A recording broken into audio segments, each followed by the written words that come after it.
Nobody tells a nice man he has been replaced. They do not have to. He feels it before he understands it.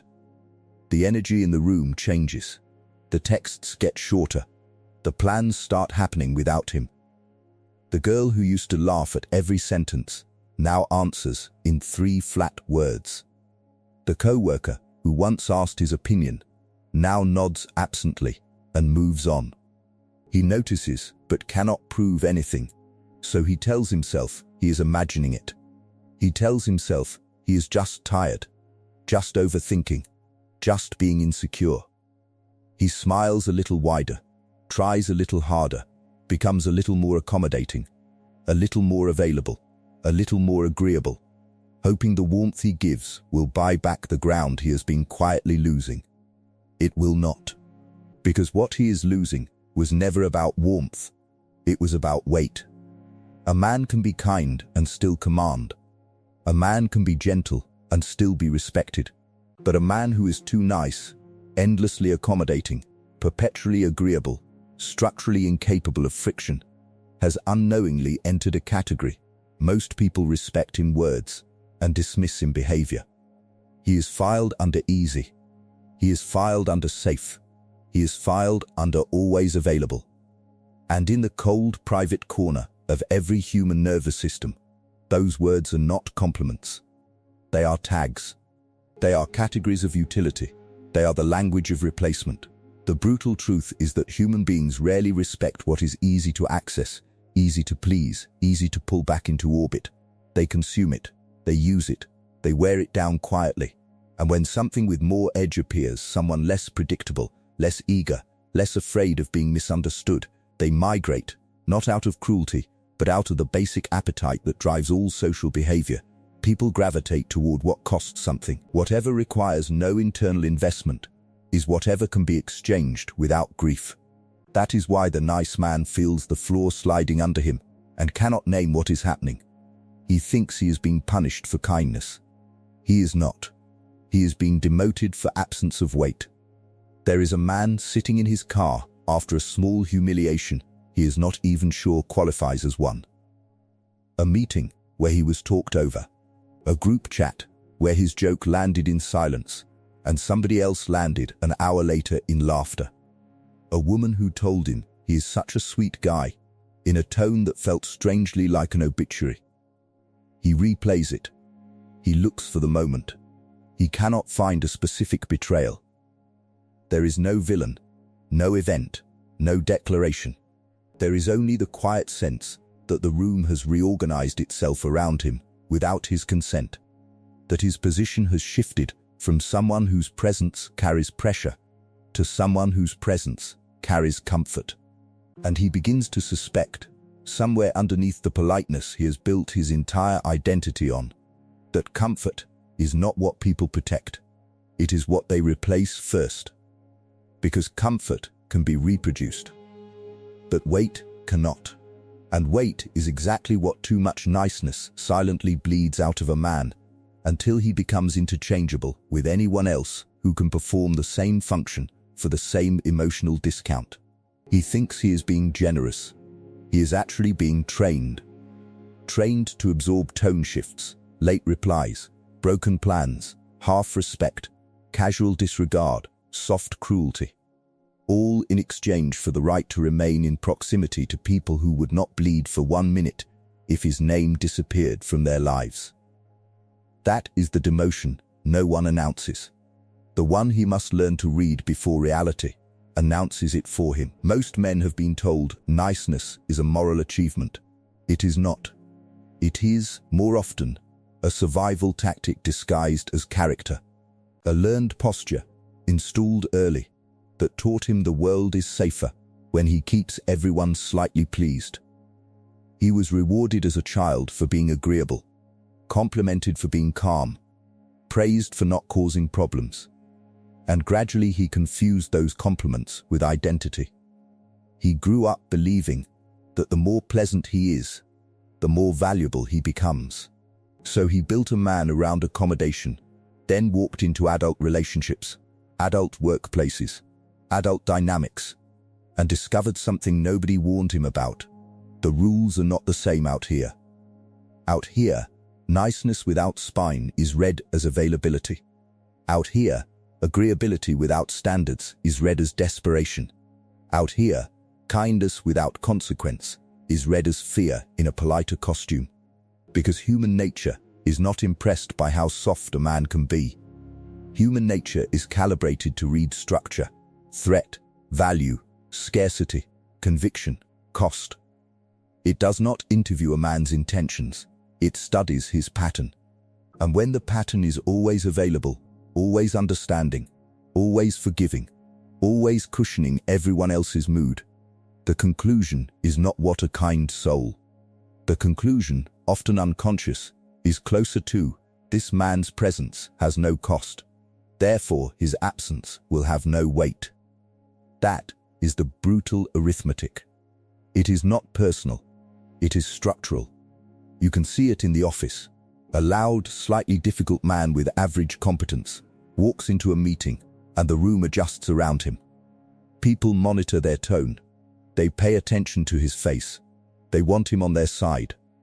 Meanwhile, a quiet, more competent, infinitely nicer man sits in the same room, and nobody bothers to angle their words toward him, because everyone already knows he will be agreeable, regardless of what they say. His niceness has eliminated the need to win him, so they stop trying, so they stop respecting, so they stop investing real political weight in him. Then promotions arrive, and somehow they keep going to the man whose mood actually had to be managed. That is not unfair. That is human design. You can see it in relationships too.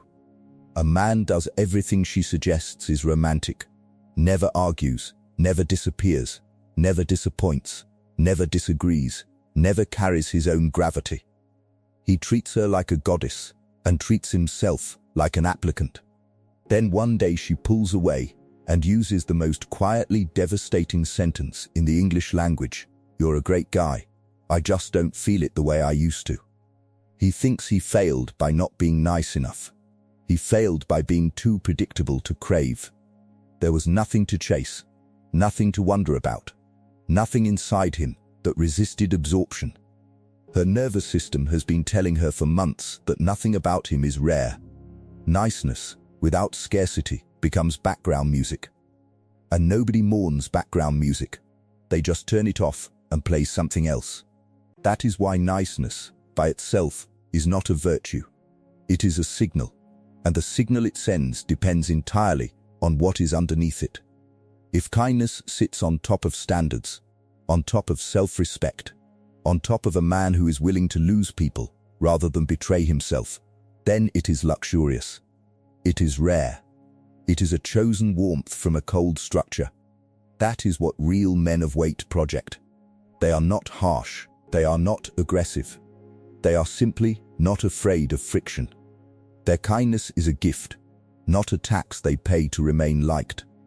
But if niceness is sitting on top of fear, on top of conflict avoidance, on top of a man who would rather betray himself than risk losing access to someone, then it stops being kind. It becomes currency. It becomes the price he keeps paying for permission to remain. And human beings, even the well-meaning ones, eventually take everything that is freely offered and stop noticing the cost of receiving it. That is when replacement begins. Not because he was kind, because his kindness had no cost. There is a moment in almost every too nice man's life where, without realizing it, he made a silent trade. He traded authority for likability. He decided, somewhere along the way, that being liked is safer than being respected. That fitting in is safer than standing out. That preserving the peace is safer than holding the line. That being remembered as a good guy is safer than being remembered as a man people had to take seriously. And in the short term, that trade pays him. He gets included. He gets smiled at. He gets soft compliments. He gets the kind of low-grade social approval that feels like belonging. But every time he makes that trade, he gives up something subtle. He gives up a tiny piece of internal command. He gives up the right to say no without rehearsing the explanation in his head for 10 minutes. He gives up the right to walk into a room without scanning for whose mood he must manage first. He gives up the right to speak without softening every sharp thing he actually thinks. He gives up the right to disappoint someone without carrying their disappointment as if it were his own emotional debt. And after enough of these private surrenders, he wakes up one day with no authority left. Not because anyone took it from him, but because he kept selling it in tiny installments in exchange for the comfort of being unobjectionable. Now he is well liked and easy to ignore. He is pleasant and forgettable. He is praised in passing and considered last in decisions. He is, in every functional sense, the human equivalent of a chair in the corner. Useful, unobtrusive, and entirely replaceable. The cruelest part is that nobody around him is necessarily plotting against him. The dynamic does not require villains. It only requires a man who has lowered his presence so thoroughly that people now think of him the same way they think of background utilities. They do not consciously disrespect him. They simply consume what he offers without registering its cost, because he has spent years teaching them his cost is zero. There is a younger man in a friend group who is everyone's favorite to call when something needs to be done. He picks up. He shows up. He helps. He listens. He never charges anyone emotionally, financially, or relationally for what he gives. For a while, this feels like love. People say, "You're the best man. What would we do without you?" He carries those words into his sleep like proof of his importance. Then there is a wedding, a trip, a serious moment, big decisions, insider conversations. And he notices, slowly, that he is not in the room where the real intimacy lives. He is invited to do, not to belong. He is invited to serve, not to shape. He is the helper, the chair in the corner, the man whose niceness made him essential to logistics and irrelevant to inner circles. He thought he was earning love. He was earning a job description. That is what the trade actually costs. It does not cost popularity. It costs centrality. It costs the kind of position where his absence would actually create grief, not just inconvenience. The men a circle truly fears losing are not the easiest men. They are the men whose presence carries something the circle cannot reproduce on its own: standards, vision, depth, edge, conviction, judgment, scarcity. The easy man is loved as long as he is useful. The dangerous one is loved because he is irreplaceable. That is the distinction nobody clarifies for young men early enough. Likeable men are pleasant backgrounds. Weighty men are part of the structure of other people's lives. And once you understand that distinction, you can never unsee it. You start watching how rooms organize themselves. You start noticing who gets interrupted and who gets listened to. You start noticing whose name is mentioned in serious decisions and whose name is mentioned only when someone needs a favor. You start seeing, with a kind of cold clarity, that being nice was never the problem. Being only nice was.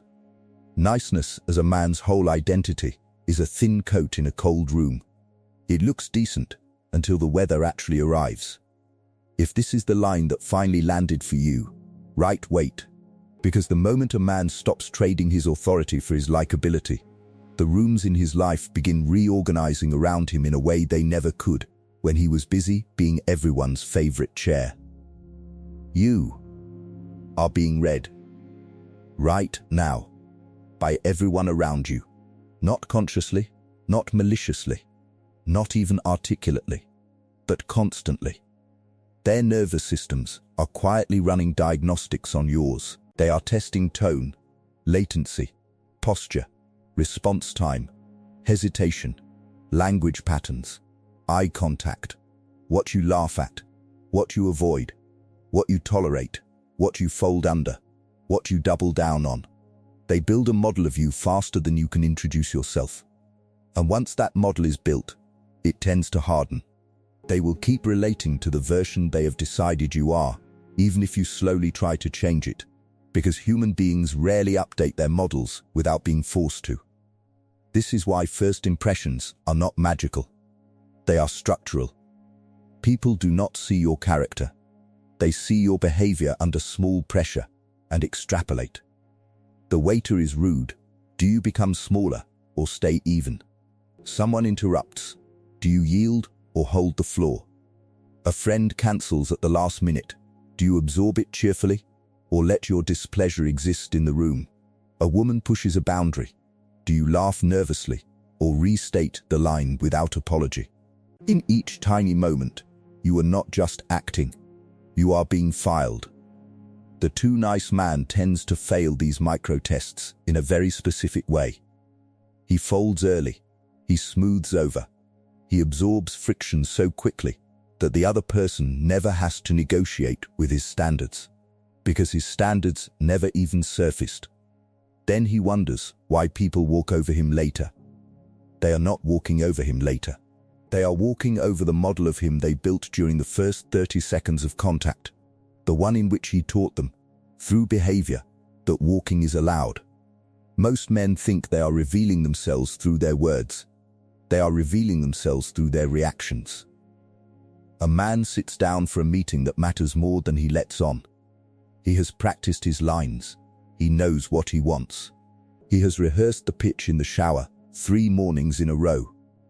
Then, in the first minute, the person across from him says something slightly dismissive, slightly testing, slightly designed to see who is actually in this conversation. And without realizing it, he laughs a little too quickly. He agrees a little too readily. He folds his torso a little inward, lowers his voice a quarter step, lets a softening filler word, sorry, no worries, totally fair, slip out before he even thinks. The rest of the meeting is already over. He just has not been told yet. The other man has read him. He has filed for him. He has decided how much pressure to apply, how much he must take seriously, how much he can extract for free. None of this is announced. It does not need to be. The decision has been made. This is the part nobody teaches men, especially nice men. The world is not measuring your intentions. It is measuring your responses to friction. Friction is the interview. Friction is the language in which a character actually speaks. A man with weight does not have to perform hardness. He simply does not collapse when small pressure arrives. A man without weight does not have to announce his softness. The room knows the second he flinches. So you can stop wondering what people really think of you. The answer is in how they treat you when no audience is watching, when the stakes are low, when there is no incentive to perform. That treatment is your file. It is what they have learned from the dozens of micro moments in which you taught them what your cost is. And if that file says easy, no amount of charm, generosity, or thoughtful gesture will fully override it. The file gets updated only by sustained pattern change, by friction that does not collapse, by no that does not apologize, by silence that does not flinch, by warmth that is no longer permanent and unconditional, but selectively given to those who actually carry their own weight in return. This is why men sometimes change one thing about themselves and watch their entire social world tilt in response. They do not become cruel. They do not become unkind. They simply stop folding in the small moments. They stop laughing at jokes that are quietly at their expense. They stop agreeing when they actually disagree. They stop volunteering for things just because nobody else did. They stop performing enthusiasm to fill awkward silences. They start letting their actual energy show up in the room without dressing it down for everyone else's comfort. And the room responds, not always warmly, but always honestly. Because once people realize their old model of you no longer predicts your behavior, they have to build a new one. And the new one almost always involves more caution, more attention, more respect, because the man in front of them now has something the old version did not have: edges. If you have felt yourself being read all your life without ever quite knowing how to change what people were reading, write scene. Because the first step out of replaceability is finally noticing that you have been broadcasting your file every single day, and that you have always been the only one allowed to rewrite it. Anything with no door is not a home. It is a hallway. People walk through it. They do not stay in it. They do not protect it. They do not carry the memory of it with them when they leave, because hallways are designed to be passed through. And two nice men, without realizing it, have built themselves like hallways, always open, always accessible, always answering, always available, always somewhere between welcoming and inviting, with no real threshold separating the people who deserve to be inside from the people who should never have been allowed past the first step. A man whose attention costs nothing will be given everyone's leftovers. A man whose time costs nothing will be scheduled around everyone else's priorities. A man whose presence costs nothing will be the first cut when life forces people to choose what they actually value. This is the structural reason ease is so dangerous. Human beings unconsciously assign value based on cost, not financial cost, energetic cost. The mind asks, quietly, all day long, what did it take me to acquire this person's attention? Time, loyalty, support, intimacy. If the answer is nothing, the mind concludes, with chilling efficiency, then it is worth nothing. This is not philosophy. It is wiring. The same person who would chase a hard-to-read woman across the city will not walk across the room for the woman who has been waiting near the door her whole life. The same boss who fights to keep a difficult-to-replace specialist will accept the resignation letter of the agreeable generalist without blinking. The same friend group that organizes itself around the rare presence of the busy, focused man will treat the always available man as a permanent fixture they no longer need to invite, only summon. You can call this unfair. It is not unfair. It is simply unsentimental. And nice men have a difficult time accepting it, because it contradicts the moral story they were raised on, that goodness should be rewarded with belonging. It is not. Goodness with weight is rewarded with belonging. Goodness without weight is rewarded with use. The world has always made this distinction, even when polite language pretends otherwise. Picture the man who, without ever being told, has become the unofficial therapist of his friend group. He hears everyone's problems. He absorbs everyone's heaviness. He answers every late-night call. He is the steady one, the calm one, the safe one. And he genuinely loves these people. He is not faking the warmth, but somewhere inside him, he has begun to notice something painful. When he is struggling, the line goes quieter. The same people he carried do not quite know how to carry him. They get awkward. They get busy. They get strangely brief in their responses, like someone who has just been handed a bill they did not expect. He thought he was building deep relationships. He was actually building one-way faucets. The water flowed out of him, and the people on the other end never learned to flow back, because he never made it cost anything for them to receive. That is not a betrayal by them. That is a design flaw in how he priced himself. He installed himself as a free service. Then he was confused when no one upgraded him to a relationship. The man who wants out of replaceability has to accept a quiet, slightly uncomfortable truth. He must become more expensive. Not in arrogance, not in performance, not in playing games. Expensive in the structural sense. Expensive in time. Expensive in attention. Expensive in agreement. Expensive in trust. Expensive in access. Expensive in the kind of presence that no longer arrives the second it is summoned, and no longer leaves the second it is dismissed. Expensive does not mean cold. It means deliberate. It means his yes is real because his no is real. It means his warmth feels like something he chose, not something he is contractually obligated to provide. It means his presence carries the implicit signal that this man is not infinite, that his attention is finite, that his loyalty is finite, that his patience is finite, and therefore everything he gives is rare. When something becomes rare, people begin to value it. When something becomes guarded, people begin to earn it. When something becomes selective, people begin to want it. And once a man's presence is wanted, not just available, replacement becomes structurally difficult. Because what is rare cannot be reproduced cheaply.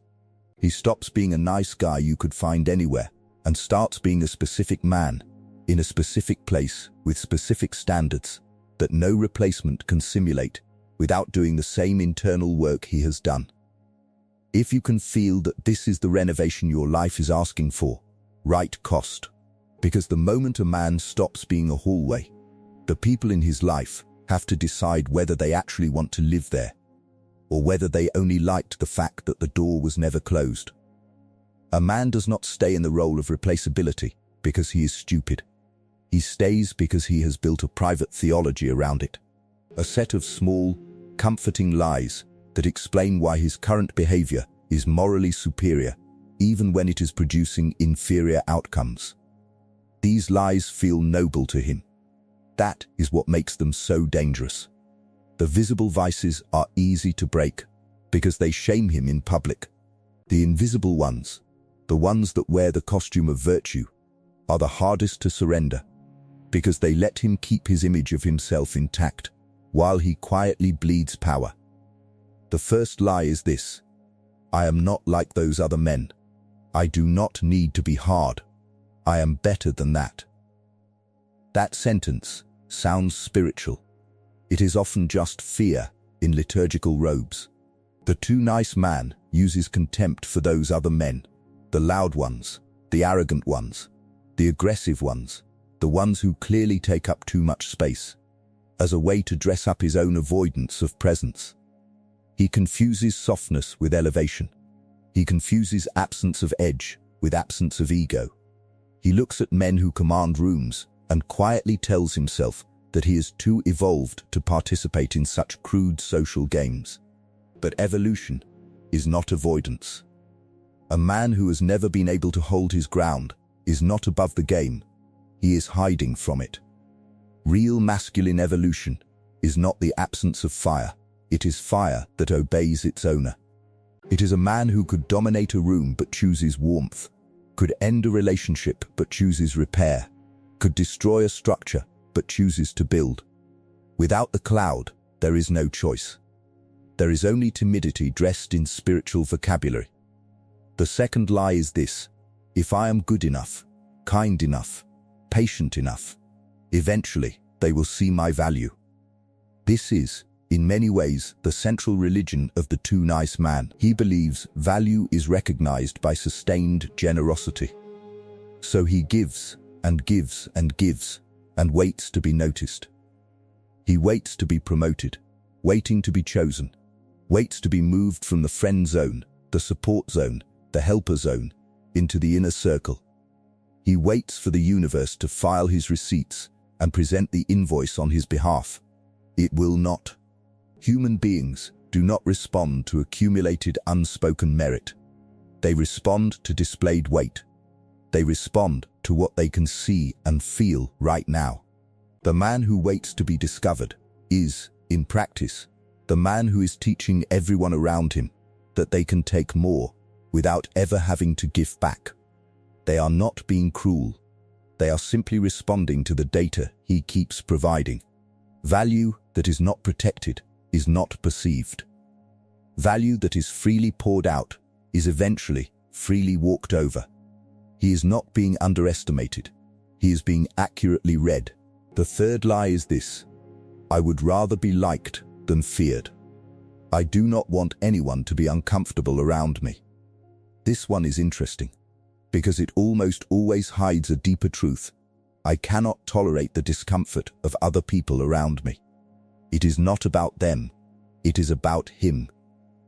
Their disapproval, their irritation, their disappointment lands in his nervous system like a personal injury.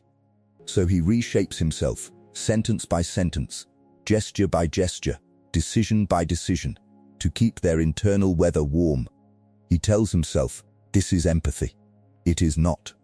Empathy is the ability to feel someone without becoming them. What he is doing is closer to emotional outsourcing. He has handed control of his behavior to whoever in the room is most easily upset, most easily disappointed, most easily destabilized. He has elected the most fragile person as the unofficial governor of his nervous system. That is not kindness. That is captivity, wearing a polite face. Once these three lies are seen clearly, they begin to lose their grip, because they cannot survive direct light. They survive only when a man refuses to look at them. When he says, "I am not like those other men," he must ask, or am I simply unable to be one?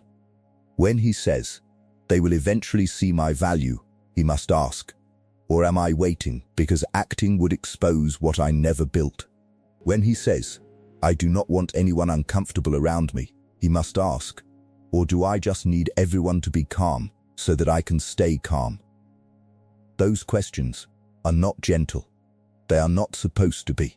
Niceness has had a long enough run as a man's favorite hiding place.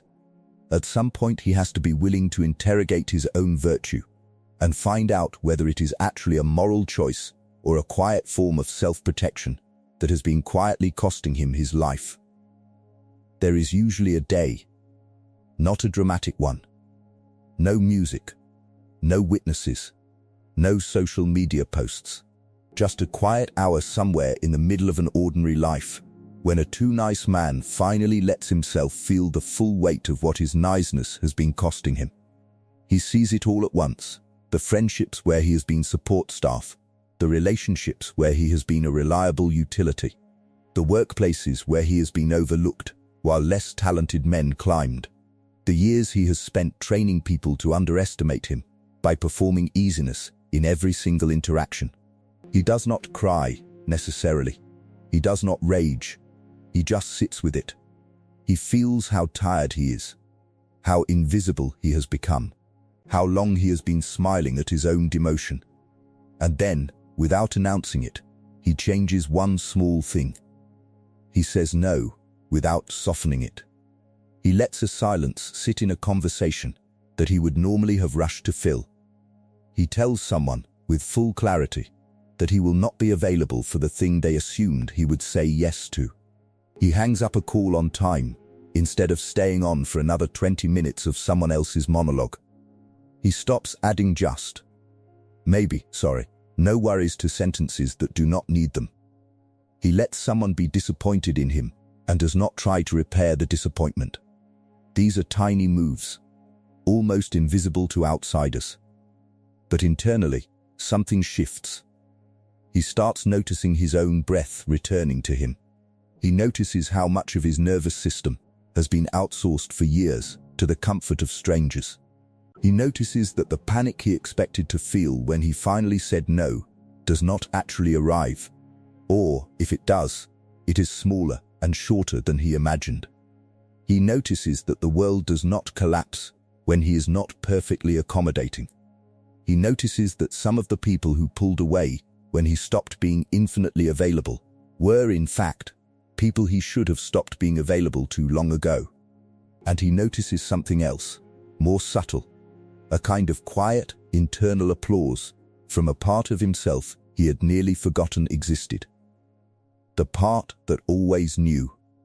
The part that watched him bend and accommodate and apologize for years and waited, patiently, like a father waits for a wandering son, for him to come home.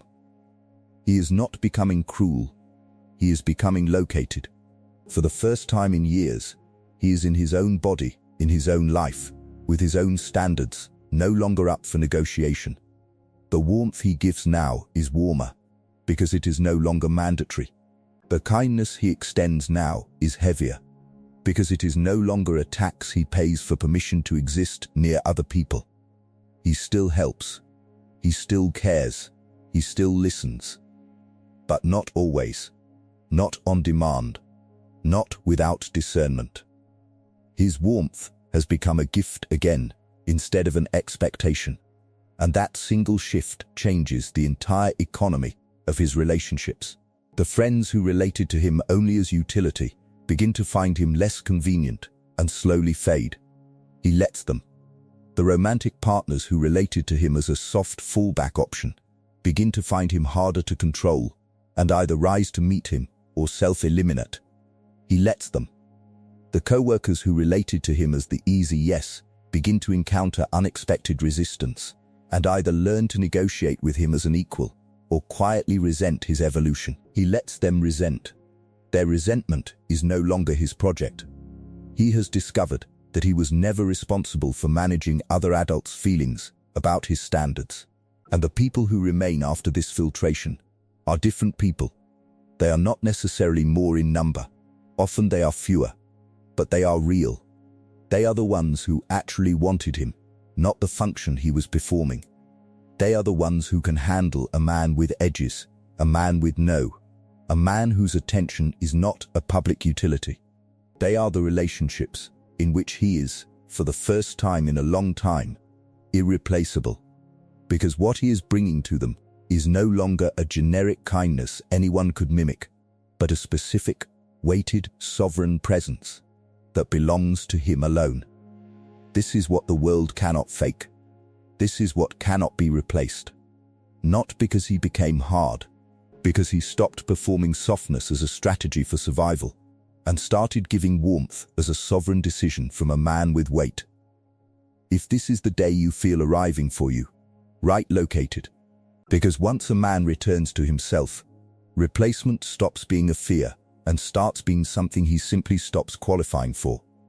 There is a category of man that almost no one talks about clearly. He is not a harsh man. He is not a cold man. He is not the dominant performer who walks into rooms with a furrowed brow and a chip on his shoulder, daring people to disrespect him. That man is, in his own way, just as fragile as the too nice one. Because his hardness is also a costume. It is also a strategy for managing a wound. The man who has to constantly project edge is showing you the exact place he is still afraid of being seen as soft. He is not free. He is just performing the opposite captivity. The man this monologue is pointing toward is different. He is warm without being weak. He is kind without being purchasable. He is generous without being naive. He is patient without being a doormat. He is calm without being passive. He is gentle in a way that no longer registers as availability, because beneath the gentleness there is a structure people can feel without being told. They cannot quite name it, but they intuit it. They know that his yes is real because his no is real. They know that his warmth is real because his withdrawal is real. They know that his loyalty is real because his standards are real. He is not threatening. He is simply structured. And structured men are the ones the world quietly organizes around even when they say very little. This is the real aristocracy of masculinity. Not money, not loud, not dominance theater. The aristocracy is a presence with consequence. It is a man whose kindness costs something to access, whose attention costs something to keep, whose disappointment costs something to incur. He is not difficult. He is not bitter. He is not always testing. He is simply not endlessly free. And because of that, what he gives feels like a transmission, not a transaction. You have probably met one of these men in your life. Maybe only once. Maybe only briefly. Maybe a teacher, a coach, an older man at work, a mentor, an uncle, a stranger at a moment that mattered. You felt it when he walked into the room. You felt his calm. You felt his focus. You felt, oddly, that you wanted his approval, not because he demanded it, but because his approval felt like it actually meant something. He did not perform powerfully. He simply did not abandon himself to please you. And in his presence, you found yourself standing a little straighter, choosing your words a little more carefully, becoming, briefly, a slightly better version of yourself than you usually are. That is what weight does. It elevates the people inside its field. That is exactly the man the world cannot replace. because replacement requires reproducibility, and what he is the cumulative result of years of small refusals to betray himself for comfort. You cannot manufacture that on demand. You cannot hire it. You cannot import it. Each man either builds it or does not. And the ones who have it walk through life knowing, quietly, that their absence in any room creates an actual hole, not just an inconvenience. Their friends do not just enjoy them, they need them. Their partners do not just love them, they admire them. Their colleagues do not just tolerate them, they orient around them. They are not chasing relevance. Relevance is finding them. This is what the too nice man has always wanted, secretly. Not to be feared, not to be cruel, not to dominate. To be real, to be irreplaceable, not through performance, but through actual presence. To walk into his life knowing that he is not interchangeable with anyone else who can perform the same emotional service. The good news is that this version of him is not a fantasy. It is a future that already lives inside him, waiting for him to stop trading it away in micro installments of approval seeking. Every time he says no without an apology, that man grows. Every time he lets a silence sit without rescuing it, that man grows. Every time he disappoints someone instead of betraying himself, that man grows. Every time he chooses friction over fawning, when friction is what truth requires, that man grows. None of this requires cruelty. Most of it actually requires more love, not less. Love that has the spine to refuse to participate in its own dilution. This is the deepest reframe a man can make on this topic, and it is the one most people miss. Being too nice is not a kindness. It is a slow theft. It steals from the people around you the chance to encounter a real man. It steals from your future self the standing he was supposed to inherit. It steals from your relationships the kind of depth that only forms under the pressure of two people who actually have shape. It steals from your life the kind of weight that protects you from the quiet replacements that have been happening, in small ways, your whole life. You were not put here to be background music. You were put here to be the room. Becoming irreplaceable is not loud, it is structural. It is a slow, deliberate construction project that happens mostly inside a man, with very few external announcements. He does not wake up one morning and declare that he is no longer easy. He does not change his profile picture. He does not give a speech. He simply begins, in 1,000 small moments, to make different decisions about who gets access to him, how much, on what terms, and at what cost. And over time, these decisions accumulate into a new structure, a new shape, a new gravitational field. The people around him cannot point to the exact day he changed, but they can feel that the man they used to take for granted is now somehow harder to predict, harder to manage, harder to replace. The first architectural pillar is clean refusal. He learns to say no without apologizing for the no, without explaining the no into oblivion, without softening the no until it sounds like a yes wearing a coat. The no is allowed to simply exist. I am not available for that. That does not work for me. I am going to pass on this one. No theater, no paragraph, no emotional makeup applied to the answer to make the other person comfortable receiving it. He has discovered that a no without performance is one of the most powerful sounds a man can make, because it communicates, in a single sentence, that his life is structured around something other than the moods of the people asking. The second pillar is an unhurried response. He stops answering everything immediately, not as a game, not as manipulation, as a basic recalibration of his life's pace. He notices that immediate responses were never proof of caring. They were proof of anxiety. He notices that the men whose presence he respects most have always had a slight lag, a slight stillness, a slight pause that communicates, I am living my own life. and your message is entering it on my terms. He starts protecting his attention from the constant low-grade theft of reactivity. He answers when answering is right, not when answering would simply relieve the discomfort of an unanswered message sitting in his peripheral vision. The third pillar is selective warmth. His kindness does not disappear. It deepens. But it is no longer evenly distributed across every person who shows up holding their hand out. It is given to those who have earned proximity, through reciprocity, through real interest, through actual investment in him as a man and not just as a utility.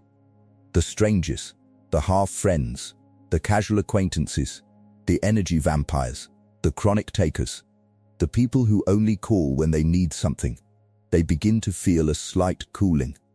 Not hostility, just gravity. The warmth he once gave them indiscriminately is now reserved. And because it is reserved, it is real. The fourth pillar is visible standards. He stops keeping his standards as internal rules nobody around him is allowed to see. He lets them surface in conversation, in behavior, in decisions, in what he tolerates and does not tolerate. He does not lecture. He does not announce. He simply behaves like a man who has a code and lets the code be felt. When someone violates it, they encounter consequences, not a sermon. The consequence might be silence. It might be distant. It might be a quiet, unexplained reduction of access. He no longer feels obligated to justify the protection of his own life. The fifth pillar is internal accountability. He stops outsourcing his behavior to the moods of others and starts answering to a private internal council made up of the men he intends to become. Before reacting, he asks, what would the man I am building think of this response? Is this answer coming from him or from the boy who used to flinch? This single habit, applied consistently, rewires entire decades of conditioning. Because behavior, ultimately, is downstream of identity. And identity is downstream of who you are quietly answering to inside your own head. The sixth and final pillar is willingness to lose. This is the one most men never reach.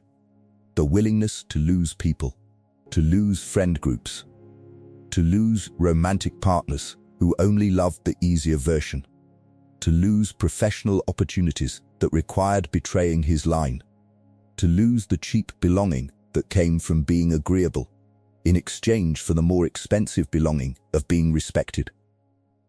Until a man is willing to lose what was never really his to begin with, he will keep being controlled by the fear of losing it.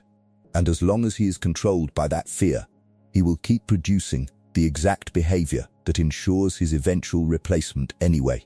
So the loss is coming either way. The only question is whether it comes as the result of his strength or as the consequence of his collapse. The man who chooses strength learns something almost no one talks about. Most of what you are afraid of losing was already costing you more than it was worth. Once he loses it cleanly, on his own terms, the space it opens is filled by something better. A friend group that does not require performance. A partner who is drawn to his weight, not his availability. Work that respects his judgment. Relationships in which his absence would actually be mourned. A self-respect so quiet and so structural that he no longer needs the world to constantly reassure him that he matters.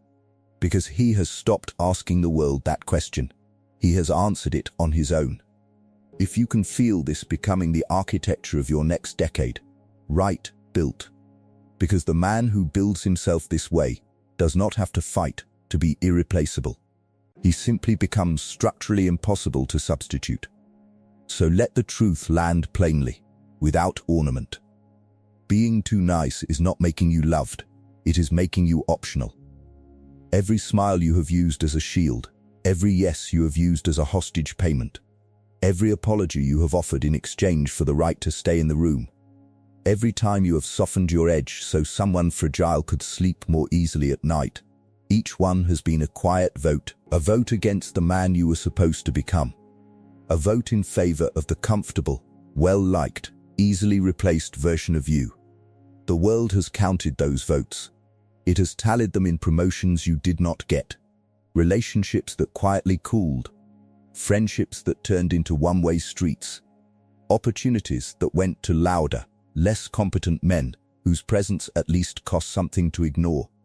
This is not a verdict against your kindness.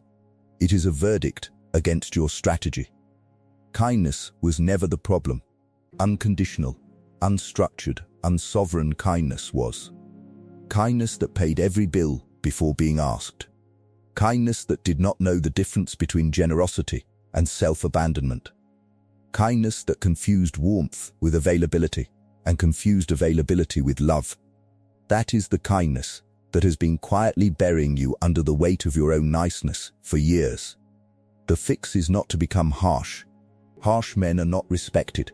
They are feared in the wrong way, the small, ugly way that breeds resentment and revolt. The fix is to become whole, to bring your warmth and your edge into the same body, to be a man whose softness is real because his line is real, to be the kind of presence that does not have to choose between being loved and being respected, because the people who are mature enough to actually love a man can only love him after they respect him. The rest were never offering love. They were offering use, dressed in affectionate vocabulary. There is a different life waiting for the man who is willing to walk this road. It does not look like a montage. It looks like a quieter morning, calmer conversations, shorter sentences, fewer apologies, slower replies, a no that no longer rehearses itself in his head for an hour before it leaves his mouth. A yes that means something because it is no longer the default. A presence that enters rooms without announcing itself, but that everyone in the room somehow registers. A man who is no longer leaking his weight in every interaction in exchange for the temporary relief of being liked. That man is not theoretical. He is already inside you. He has been inside you the entire time. He has been buried, not destroyed, under decades of well-meaning conditioning that told you that goodness is the same as agreeableness, that maturity is the same as accommodation, that love is the same as endless availability. None of those things are the same. The man underneath the niceness has always known the difference. He has been waiting, patiently, the way real men wait, for you to stop performing the costume long enough to let him stand up. You do not have to do this perfectly. You only have to start refusing one small trade at a time. One unnecessary apology. One unnecessary yes. One unnecessary explanation. One unnecessary smile at a comment that was actually disrespectful. One unnecessary moment of softening yourself so someone less developed could feel more comfortable in your presence. Each refusal is a deposit. Each deposit compounds. And in less time than you imagine, you stop being the man people walk through and start being the man people return to. Not because you became cruel, because you finally stopped being free. The world will tell you, quietly, that this is dangerous, that you are changing, that you are becoming hard, that you are not the man they used to know. Let them say it. Their discomfort is not your problem. Their discomfort is in fact the most reliable signal that you are finally doing the work you have been postponing for most of your adult life. Real growth almost always disturbs the people who benefited most from your previous shape. That disturbance is not a sign you are wrong. It is a sign you are no longer functioning as someone else's easy resource. So this is the brutal truth, said one last time, with no apology and no softening. Niceness without weight is not virtue. It is a slow exit from your own life. It is a polite suicide of standing. It is a quiet way of agreeing to be replaced. And the only way out is to become, deliberately, a man whose warmth costs something, whose attention costs something, whose loyalty costs something, whose presence is no longer a free service for any room that happens to need a chair. Become that man. Not for revenge, not to prove anything, not to win arguments, not to punish the people who underestimated you. Become him, because the version of you that has been performing niceness for years has been quietly dying, and you are the only person on earth who can give him permission to come back to life. The world is full of replaceable men. It is starving for the other kind. If this monologue gave language to something you have been carrying for a long time without being able to name it, leave a like. In the comments, tell me which section hit hardest. And subscribe if you want more monologues built for men who are done being easy, done being optional, and done trading their weight for the temporary relief of being liked.